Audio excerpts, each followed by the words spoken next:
Do you see what I mean now? It's not about the content. It's not about the, the storytelling. It's actually in best practice more about the story listening. It's more about the engagement. It's more about making those changes.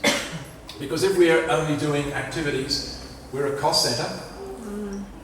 If we can produce outcomes like I've talked about, we become a value-adding centre. So I think you can interpret this in a number of ways. When I look, it's not the lawyer's job. The lawyer's job is says just stay within the law. So where will they turn? I believe that ethical communication leaders can play a role in social purpose, emergent strategy, bringing those voices and those perspectives into the organisation so they have knowledge of what people want and expect of them. Genuine engagement, participation in relationships. And what that really means is becoming a leader. In the communication textbooks, if you go back, any of you students, and you read some of the old PR theory, people like David Dozier talked about communication technicians and communication managers. And the technicians are the ones who do what they're told. The boss says he wants a press release, we write a press release.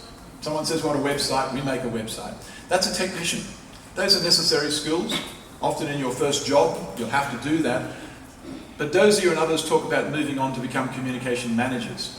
What I'm suggesting, we need to go beyond even being managers, because managers still do mainly what the organisation wants. There's a call for communication leaders. And you may see terms out in the industry now, Chief Communication Officer, really high-level appointments, where the role of a communication leader, certainly we need the basic skills to put out information, but we're also advising and counselling management. But if we're going to advise and counsel management, it can't just be our opinion. It can't be something out of a textbook. It's got to be evidence-based. And so what I'm doing working with these organisations like that NPS survey, we're saying, let's trial this, let's test it, let's do it, let's evaluate it, and let's take the evidence back to management. And when we go back and show them a possible earning of 24 million euro, management don't argue. They just say, let's do it now.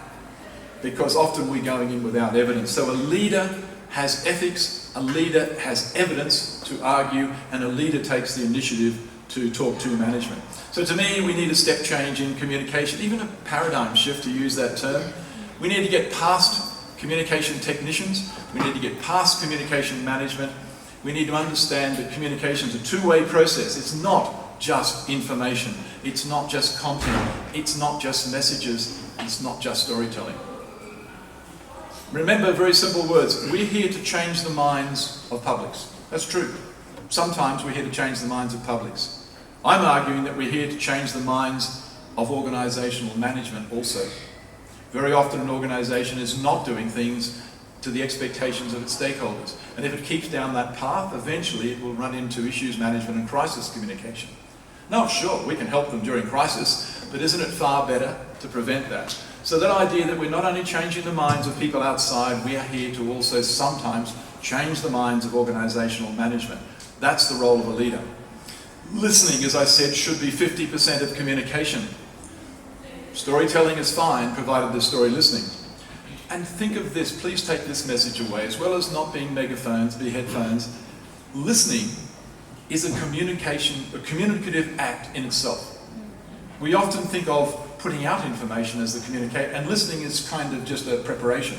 No, listening is a communicative act. By that, think about, and that means not listening is a communicative act.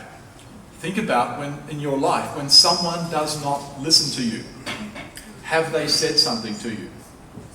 Yes. When someone simply ignores us, they have said, we don't matter, we have no value, they don't care. And so organisations don't understand that listening is not just a preparation or an ancillary to communication, it is a communicative act. It is a powerful communicative act that we perform, and not listening, therefore, is a powerful communicative act. And governments and corporations are often communicating by not listening. Listening also at a practical level provides those insights to inform our strategy. It allows us to have adaptive and emergent strategy, agile management, because how can you be agile if you don't know where you're supposed to jump? If you're only doing it on your own guesswork, you can't be agile. And listening, as I've said, actually ends up providing feedback for evaluation.